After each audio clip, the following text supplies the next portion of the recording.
హల్లెలూయా. మన ప్రభువైన యేసుక్రీస్తు నామములో మీకు శుభములు. Good morning. అనుదినము 7 గంటలకు దేవుని వాక్యాన్ని మీ దగ్గర తీసుకొస్తున్నాను. మీకు ఈ సమయం అనుకూలంగా ఉందా? ఇంకా ఎర్లీగా 6 గంటలకే ప్రారంభించమంటారా, లేక తెల్లవారుజాము 5 గంటలకే ప్రారంభించమంటారా? చాలామందికి ఇది కన్వీనియంట్గా ఉంది అని అనుకుంటున్నాం, కానీ కొందరు వేకువనే లేస్తున్నారు. త్వరితముగా వారి డ్యూటీలకు వెళ్ళేవారు, వారి పరిపాటల్లో ఉండేవారు ఉదయమే ధ్యానించుకోవడానికి అనుకూలంగా ఉంటే ఎర్లీగా అయితే ఇంకా బాగుంటుందన్న అభిప్రాయాలు కొందరు వ్యక్తం చేసినందున మిమ్మల్ని కూడా అడుగుతున్నాము. ఈ విషయాలు మీరు దయచేసి ఒక వాట్సాప్ మెసేజ్ పెట్టండి 954041 నెంబర్కి. అనుదిన ధ్యానం ఉదయం 7 గంటలకు ఓకేనా, లేక 6 గంటలకి, లేక మీరు ఇష్టపడే మీకు అనుకూలమైన సమయాన్ని, అందరి ఇష్ట ప్రకారంగా అవ్వదు కానీ ఎక్కువ శాతం ఏ సమయాన్ని కోరుతున్నారో దాన్ని బట్టి ఒక నిర్ణయం తీసుకోవడానికి సహకరించిన వారు అవుతారు. అంతవరకు ప్రతి ఉదయం 7 గంటలకి అనుదిన ధ్యానాన్ని మీ కొరకు ఇస్తున్నాం, వీక్షించండి.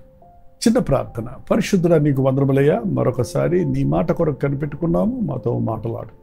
క్రీస్తు నామంలో అడుగుచున్నాము తండ్రి, ఆమేన్.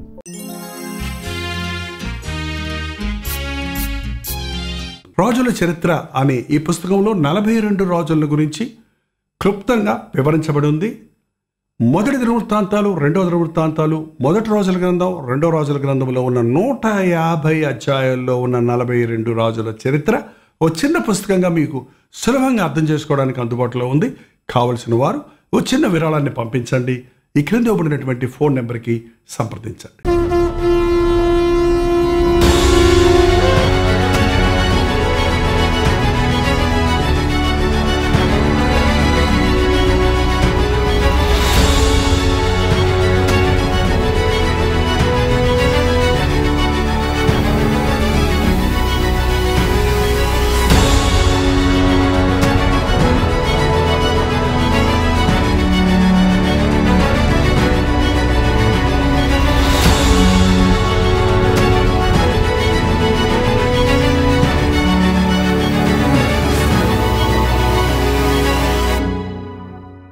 నాకైతేనండి ఈ రాజుల చరిత్ర ఎప్పుడైపోద్దా, ఎందుకంటే వీళ్ళు ఒక్కొక్కరిని చూస్తుంటే గుండె బాధగా ఉంది. దేవుని ప్రేమ ఎంతగా మనకి మేలు చేస్తున్నా, అవకాశాలు ఇస్తున్నా, మనుష్యుడు ఎలాగ దాన్ని దుర్వినియోగపరుచుకుంటున్నారన్నది మనం చూస్తూ ఉన్నాం. మరి నేటి దినాన మనం ఇశ్రాయేలు రాజులలోని 6 నెలలు పరిపాలించిన జకరియా గురించి మనం హెచ్చరించబడ్డాం. 6 నెలలు అతడు సద్వినియోగపరుచుకోలేకపోయాడు, ప్రజలకు ఎవరికి ఇష్టడుగా లేకపోయాడు, దేవునికి ఇష్టడుగా లేకపోయాడు. అతని దగ్గర ఉన్న ఒక వ్యక్తి కుట్ర చేసి జకరియను జనులందరి మీద చంపి రాజయ్యాడు. అతని పేరే షల్లూము. చూడండి, రాజులు 2వ గ్రంథము 15వ అధ్యాయము 10వ వచనము. యాబేషు కుమారుడైన షల్లూము అతన్ని కుట్ర చేసి జనములు చూచుచుండగా అతని మీద పడి అతనిని చంపి అతనికి మారుగా రాజాయను. 13వ వచనంలో చూస్తే, షల్లూము ఏలన ఆరంభించి షోమ్రోనులో 9 దినములు ఏలెను. ఆయన 6 నెలలన్నా ఏలాడు. అంతలోకి ఆయన మీద కుట్ర చేసి, ద్రోహం చేసి, రాజులు కూడా యుద్ధాలు చేసి జయించి రాజులు అవుతారండి, కానీ వెన్నుపోటు పొడిచి కుట్రలు పన్ని జయించామనుకోవటం అజ్ఞానం అంటది. అట్టదిట్టంగా గెలుచుకున్న వాళ్ళు ఓడిపోయారన్న సంగతి వారికి ఒకరోజు తెలుస్తుంది. ముందుకు వీరుడనేవాడు ముందుకు వస్తాడు, వెనుకుండి పోటు పొడిచేవాడు లేక అడ్డదిట్టంగా మోసాలతో, అన్యాయాలతో, లంచాలతో, అక్రమాలతో, అవినీతితో అధికారాన్ని సంపాదించేవారు ఓడిపోయిన వాళ్ళే. వాళ్ళు ఏమీ చేయలేరు. అదే జరిగింది. ఇతనికి 4 రోజులు మాత్రమే అవకాశం దొరికింది షల్లూముకి. ఆ 4 రోజులు ఏలాడు, కానీ ఏమీ చేసినట్లు లేదండి. ఆ 4 రోజుల్లో కూడా పోనీ అతడు సరిగా పరిపాలించలేదు, అతడు దేవునికి ఇష్టడుగా ఉండలేదు. పోనీ నేను కొత్త చట్టం తెస్తా, కొత్త క్రమాన్ని తీసుకొస్తా, దేవునికి ఇష్టంగా ఉండేటట్టు చూస్తా అని ఏ ప్రయత్నం చేయలేదు. కానీ సింహాసనం దొరికింది చాలనుకున్నాడు, అధికారం దొరికితే చాలనుకొని వారి స్వప్రయోజనానికి వాడుకుంటాం సర్వసాధారణమైపోయింది కదా. చెరుపుకురా చెడుదువు అన్నట్టు ప్రభు చెప్పినట్టు కత్తి పట్టుకోని వాడు కత్తితోనే నాశనం అయిపోతాడు. కత్తితో జకరయ్యను చంపి రాజయ్యాడు. 14వ వచనం చదివితే, గాదీ కుమారుడైన మెనహేము తిర్సాలో నుండి బయలుదేరి షోమ్రోనుకు వచ్చి షోమ్రోను నుండి యాబేషు కుమారుడైన షల్లూము మీద పడి అతనిని చంపి అతనికి మారుగా రాజాయను. ఏంటంటే ఈయనేమో జకరియా మీద పడి చంపి రాజయ్యాడు షల్లూము. ఈ షల్లూము మీద ఇంకా నాకెవరి రాజ్యంలో లేరనుకుంటే వేరే చోట నుంచి వచ్చి షోమ్రోనుకు వచ్చి అక్కడ షల్లూము మీద పడి అతన్ని చంపి అతనికి బదురుగా రాజయ్యాడు. ఈ షల్లూము చేసింది ఏదీ లేదు. 30 రోజుల్లో 30 రోజులు అధికారం చేతిలో ఉంటే ఏమైనా చేయొచ్చండి. ఒక్కరోజు రాజ్యమేలిన నీతిని స్థాపించడానికి ఒక పునాది వేయచ్చు, కానీ ఏది సాధించలేదు. కుట్రతో ఎలా అధికారం సంపాదించుకోవాలా, ఎలా నన్ను నేను హెచ్చించుకోవాలా. దేవుని వాక్యం సెలవిస్తుందండి, తూర్పు నుండైనను పరమట నుండైనను హెచ్చు కలుగదు, హెచ్చు కలుగుట పైనుండి వస్తుంది. మనుషులను మనల్ని హెచ్చించారనుకోండి, నేలకేసి రాస్తారు వాళ్ళు, మనల్ని కొడతారు. మనం మనుషులు హెచ్చిస్తే అది తాత్కాలికమైంది. నిన్ను నీవు హెచ్చించుకున్నావు అనుకో, అంతకంటే అజ్ఞానం మరొకటి లేదండి. నిన్ను నీవు హెచ్చించుకుంటే తగ్గించబడతావు అని దేవుడు వాక్యం సెలవిస్తుంది. తగ్గిన సమయమందు దేవుడు మిమ్మల్ని హెచ్చించున్నట్లు ఆయన బలిష్టమైన హస్తము కింద అణిగి ఉండండి. అణిగి ఉండటం, అణుకువతో ఉండటం ఎంత గొప్ప భాగ్యం అండి. మనల్ని మనం హెచ్చించుకోవటం అనేది స్వతహాగా వచ్చింది. ఆదాము స్వభావము, సాతాను స్వభావం. యేసుక్రీస్తు అలా హెచ్చించుకోవటానికి రాలేదు, ఆయన తగ్గించుకున్నాడు. పరలోకపు సింహాసనాన్ని వదిలిపెట్టి మనుష్యుని పోలికగా పుట్టి దాసుని స్వరూపము ధరించి శిలువ మరణము పొందినంతగా తాను తగ్గించుకున్నాడు. కాబట్టి యేసు నామము హెచ్చించబడింది. ఆకాశం అందే కానీ, భూమి మీదే కానీ, భూమి క్రింద కానీ ఉన్న ప్రతి నాలుక యేసే ప్రభు అని ఒప్పుకోవాలి. ప్రతి మోకాలు ఆయన నామములో వంగాలి అని దేవుని చేత హెచ్చించబడ్డాడు. దేవుడు మనల్ని ప్రేమిస్తున్నాడండి. మనల్ని అణిచివేయడానికి ఆయన ఆశపడటం లేదు, మనల్ని అభివృద్ధి పరచడానికే ఇష్టపడుతున్నాడు. ఆదామవ్వల్ని సృష్టించి ఏదేను తోటలో వాళ్ళకి స్వేచ్ఛనిచ్చాడు. మీరు ఏ పేరు పెట్టుకుంటారో పెట్టుకోండి, మీరు ఏ పండు తింటారో తినండి, మీరు ఎలా ఉండాలనుకుంటే అలా ఉండండి, పెద్దానికి నన్ను అడగక్కర్లేదు. కానీ ఒక్కటి మాత్రం, ఈ మంచి చెడ్డల చెట్టు ఫలమును తినొద్దు, పక్కనున్న జీవవృక్ష ఫలాలు కూడా తినండి. ఒక్కటి వద్దు అన్నాడు. అది ఎందుకు? అది కూడా నీకు అవసరమైనప్పుడు నేను ఇస్తాను. నీవు దాన్ని ఇప్పుడు హ్యాండిల్ చేయలేవు. చిన్నపిల్లలు కత్తి ఇవ్వంటే ఇస్తారా మీరు? బ్లేడ్ ఇమ్మంటే ఇస్తారా? అదే వాళ్ళ గడ్డాలు వయసాలు వచ్చాక డాడీ రేజర్ కొనిపెట్టు, బ్లేడ్ కొనిపెట్టు అంటే వద్దురా ఇవ్వనరా అంటారా? చిన్నపిల్లవాడికి బ్లేడ్ ఇస్తే కోసుకుంటాడు, హాని చేసుకుంటాడు. వాడికి ఇంకా మంచి చెడ్డల విచక్షణ తెలీదు. కాబట్టి దేవుడు అది కూడా మన కొరకే ఉంచాడు. కానీ నీకు అవసరమైనప్పుడు నన్ను నమ్ము. ఈరోజు మనుషులు దేవుడు హెచ్చించేదాకా ఆగరండి. దేవుని సమయం కొరకు కనిపెట్టరండి.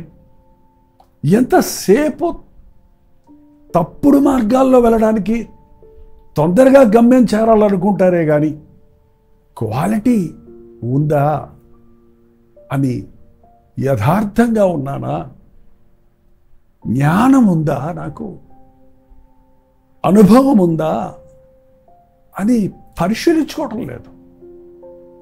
ఒక బిడ్డను ఆగు అంటాం. వాడికి అనుభవ జ్ఞానం వచ్చే వరకు, అనుభవ జ్ఞానంతో వాడు తన కుటుంబాన్ని కట్టుకోగలుగుతాడు, తన సంపాదన హ్యాండిల్ చేయగలుగుతాడు. వెంటనే తండ్రిని చంపి నేను రాజవుతానంటే, వెంటనే పక్కోడిని తోసేసి నీ స్థానంలో నేను కూర్చుంటానంటే, పోనీ నీవు అతని కంటే మెరుగ్గా ఉన్నావా? ఈ రాజులు చూడండి, వాడు సరిలేదు అని చంపేవనుకుందాం. పోనీ నువ్వు సరున్నావా? వాడు 6 నెలల్లో ఏం చేయలేదు, నేను నెలలో చేసి చూపిస్తాను అని నువ్వు సింహాసనం ఎక్కావా? అలా ఎక్కితే ఏదన్నా చేసి చూపించాలి కదా. ఏమీ లేదు. దేవుడు 30 రోజుల సమయం ఇచ్చారండి. 30 రోజులు అంటే సామాన్యం అనుకుంటున్నారా? ప్రతిరోజు దేవుడు మనకి ఎన్ని గంటలు ఇస్తున్నాడండి? 24 గంటలు, ఎన్ని నిమిషాలు, ఎన్ని సెకండ్లు నీ బ్యాంకులో పడుతున్నాయి. బ్యాంకులో అన్ని రూపాయలు పడ్డాయి అనుకోండి, నువ్వు వాటిని ఇన్వెస్ట్ చేసినోడు అభివృద్ధి పొందుతాడు, వాటిని వేస్ట్ చేసినోడు దివాళా తీసి అడుక్కు తింటాడు. అలాగే దేవుడు ఇచ్చిన తలాంతుల్ని, ఆయుష్ని, అవకాశాలని దుర్వినియోగపరుచుకున్న మూలాన్ని మనం నష్టపోతున్నాం. 1 సంవత్సరం లోపునే ఇతని పని అయిపోయింది. షల్లూము అతని మీద పడి అతన్ని చంపి అతడు రాజయ్యాడంట. ఒకరినొకరు చంపుకుంటారు. ఈ అంచె దినాల్లో ఒకరినొకరు చంపుకోవటం చూస్తున్నామండి. ఒక వ్యక్తి ప్రాణం తీస్తే మనకి ఏమొస్తుంది? ఒక వ్యక్తి చనిపోవటం వల్ల నీకు సంతోషం కలుగుతుందంటే నువ్వు మానవుడివేనా? తోటి మానవుడు శ్రమలో ఉంటే నువ్వు ఆనందించగలుగుతున్నావంటే అది మానవత్వం అనిపించదండి. నీ శత్రువైనా శ్రమలో ఉంటే నువ్వు అతనికి ఆహారం పెట్టు, ఆకలితో ఉంటే దాహానికి నీళ్ళివ్వు. మీ శత్రువుల కోసం ప్రార్థించండి. మిమ్మల్ని హింసించే వారి కొరకు ప్రార్థించండి. మీ శత్రువుల్ని క్షమించండి అని ప్రభువు నేర్పించారండి. క్షమ ద్వారా అవతల వ్యక్తిని రక్షించుకుంటున్నాం. మనము నిర్దోషులుగా దేవుని ముందు నిలబడగలుగుతాం.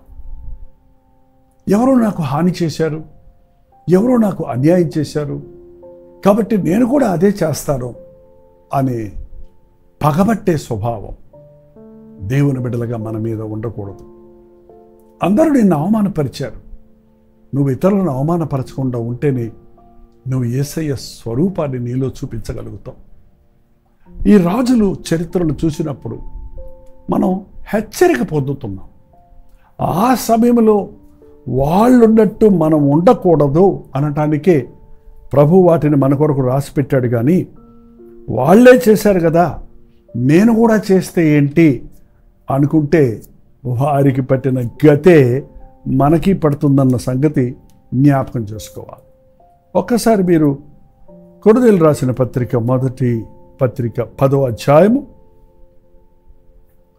11వ వచనం చూస్తే ఆ పైన చాలా లిస్ట్ ఉంది. సనగకండి, వ్యభిచరించకండి, శోధించకండి అని వారందరూ నశించారు, వారు కూలిపోయారు అని చెప్పుకుంటూ వచ్చి 11వ వచనంలో అంటున్నాడు, ఈ సంగతులు దృష్టాంతములుగా వారికి సంభవించి యుగాంతరమందున్న మనకు బుద్ధి కలుగుటకు వ్రాయబడింది.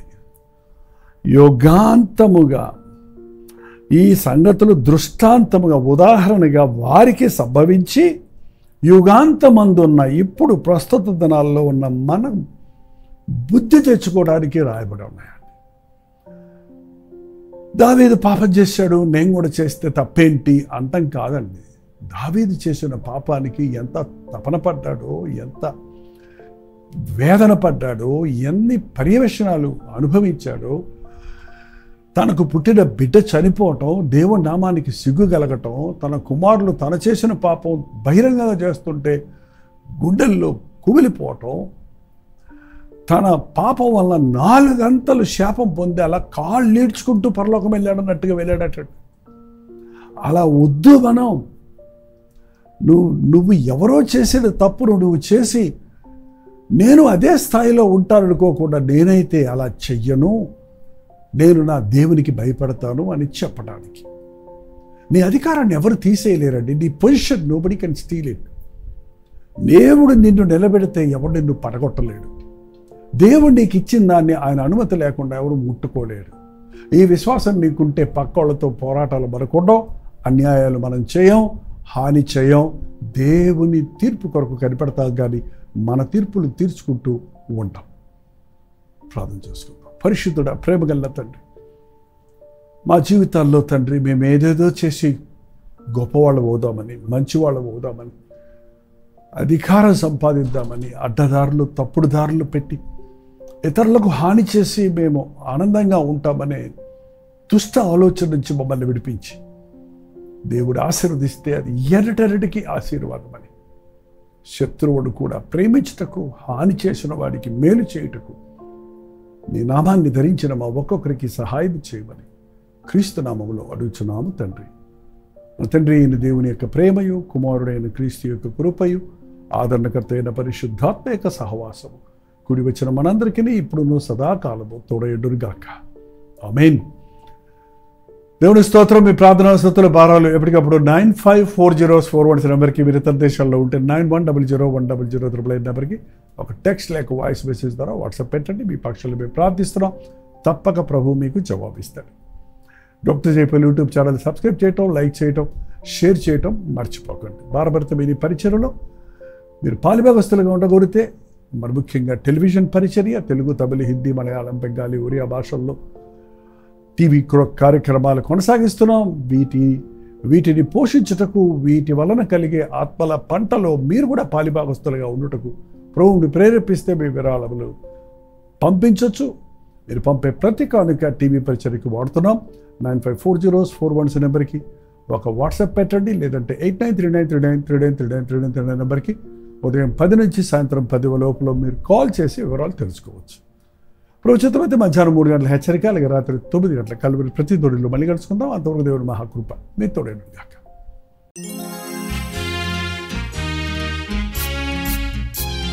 రాజుల చరిత్ర అనే ఈ పుస్తకంలో 42 రాజుల గురించి క్లుప్తంగా వివరించబడి ఉంది. మొదటి దినవృత్తాంతాలు, రెండవ దినవృత్తాంతాలు, మొదటి రోజుల గ్రంథం, రెండవ రాజుల గ్రంథంలో ఉన్న 150 అధ్యాయాల్లో ఉన్న 42 రాజుల చరిత్ర ఓ చిన్న పుస్తకంగా మీకు సులభంగా అర్థం చేసుకోవడానికి అందుబాటులో ఉంది. కావలసిన వారు ఓ చిన్న విరాళాన్ని పంపించండి. ఈ క్రింద ఇవ్వబడినటువంటి ఫోన్ నెంబర్కి సంప్రదించండి.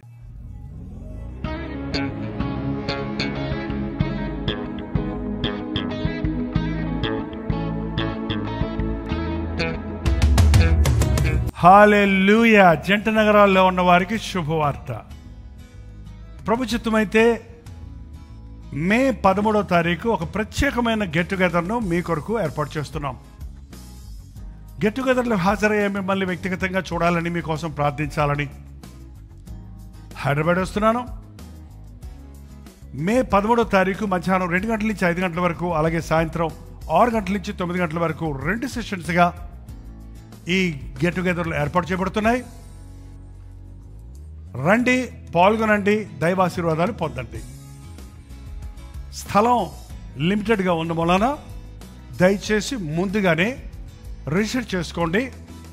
రిజిస్టర్ చేసుకున్న వారికి మాత్రమే అక్కడ అకామిడేషన్ ఉంటుంది కనుక మీరు ఆలస్యంగా వచ్చి లేక రిజిస్ట్రేషన్ లేకుండా వచ్చి ఇబ్బంది పడకండి. ఇదిగో క్యూఆర్ కోడ్ మీరు స్కాన్ చేసుకోండి డీటెయిల్స్ కొరకు, లేదా ఒక వాట్సాప్ మెసేజ్ పంపించండి. మీ పేరు, వివరాలు, లేదా 8939393939 నెంబర్కి కాల్ చేయండి. చిరునామా గమనించండి, RNR auditorium, opposite to lotus spot road number 12, MLS colony, Banjara hills, Hyderabad. తప్పక వస్తారు కదా. ముఖాముఖి చూడటానికి, వ్యక్తిగతంగా ప్రార్థించడానికి అవకాశాన్ని కలుగు చేయండి.